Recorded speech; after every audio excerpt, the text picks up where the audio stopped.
DB को result हेर्नलाई तपाईको सबभन्दा पहिला क्रोममा चाहे गुगलमा गएर इलेक्ट्रोनिक थिचेर अनि त्यसपछि तल गएपछि क्लिक स्टार्टमा दाबेर फेरि कन्फर्म गर्नुपर्छ।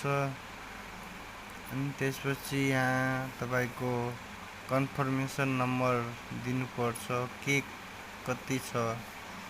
अनि तपाई आफ्नोमा चेक गर्नु होला कन्फर्मेसन नम्बर के छ, त्यो कन्फर्मेसन नम्बर दिनु होला। म आफ्नो दिइरहेको छु 20 26 4 क्यू 8 5 3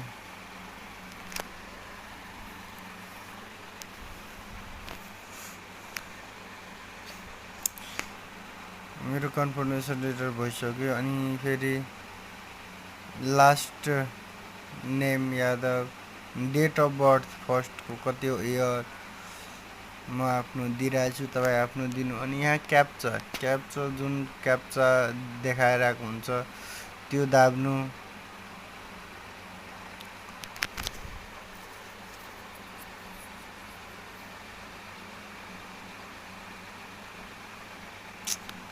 क्याप्चा लिन यस्तै दिन तपाईहरु मेरो चाहिँ क्याप्चा मिस्टेक भएको कारणले मिस्टेक भइसक्यो। तपाईहरु अलि राम्रोसँग दिनु त्यस्तै, अनि तपाईको आफ्नै देखाइहाल्छ।